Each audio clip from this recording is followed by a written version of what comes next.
Iran এবং ইসরায়েলের যুদ্ধে সবাই যখন আমেরিকার পক্ষ নিয়েছিল, ঠিক তখনই উত্তর কোরিয়ার প্রেসিডেন্ট রেগে গিয়ে যুক্তরাষ্ট্রের এমন হামলাকে গুন্ডামি বলে আখ্যা দিয়েছিলেন। শুধু তাই নয়, ট্রাম্প ও নেতানিয়াহুকে কোনো রকম তোয়াক্কা না করেই ইরানের পাশে থাকার আভাসও দিয়েছিলেন কিম জং উন। যুক্তরাষ্ট্র ও ইসরায়েলের এত হামলার পরও ইরান কোনোভাবে আমেরিকার কাছে মাথা নত করেনি। এই যুদ্ধে ইরান এখন পর্যন্ত সবচেয়ে বেশি ক্ষতিগ্রস্ত হয়েছে। তারপরও তারা প্রতি রাতেই ইসরায়েলে পাল্টা হামলা চালিয়ে ইসরায়েলকে নাস্তানাবুদ করে দিচ্ছে।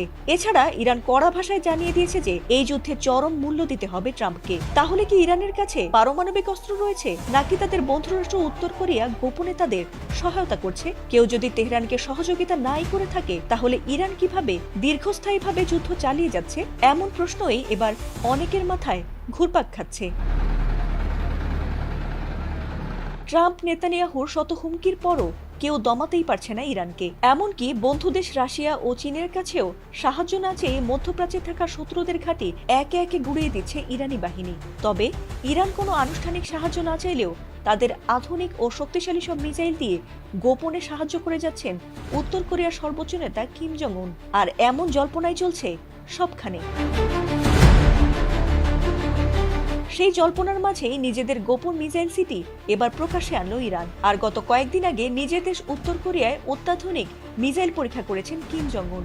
আর তাতেই জল্পনা বাড়ছে যে কিম জং উন কি আবার ইরানকে মিসাইল দিচ্ছেন। কারণ ইরানের শত্রুদের লাগাতার হামলার পরও যেভাবে সম্প্রতি ইরান ঘোষণা দিয়েছে যে তারা এ যুদ্ধে আমেরিকা ইসরায়েলের শেষ না দেখে ছাড়বে না, তাতে করে বহু বিশ্লেষকেরই ধারণা যে হয়তো গোপনে কিমের কাছ থেকে অস্ত্র সহায়তা পাচ্ছে ইরান।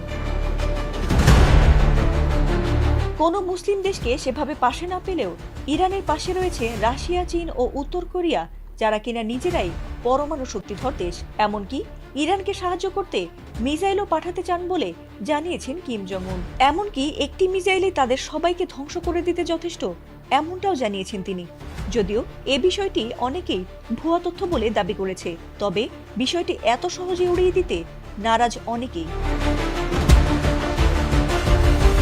এর কারণ হলো, ডেস্ট্রয়ার জাহাজ থেকে সফল ক্রুজ মিসাইল ছুড়ে কিম বলেছিলেন যে তাদের সমুদ্র প্রতিরক্ষা ব্যবস্থায় তারা যে পরিবর্তন এনেছেন তা গত 50 বছরেও কোথাও কেউ দেখেনি। আর কিমের সেই সফল ক্ষেপণাস্ত্র পরীক্ষা রীতিমতো মাথা ব্যথা বাড়িয়েছে আমেরিকা, ইসরায়েল ও তার বন্ধু দেশগুলোর। কারণ নিজের দেশ এবং বন্ধু দেশ ছাড়া কাউকেই তোয়াক্কা করেন না উত্তর কোরিয়ার এই নেতা। তাই নতুন করে প্রশ্ন উঠেছে যে বন্ধু দেশ ইরানে কি ইতোমধ্যেই সামরিক অস্ত্র সরবরাহ করেছেন কিম জং উন? আর না হয়ে থাকলে কবে কিমের সাহায্য নিয়ে নিজেদের আরো সমৃদ্ধ করে শত্রুদের সঙ্গে লড়বে ইরান? উত্তরটা সময় বলে দেবে। ফাতিমা সুলতানা, এটিএন বাংলা।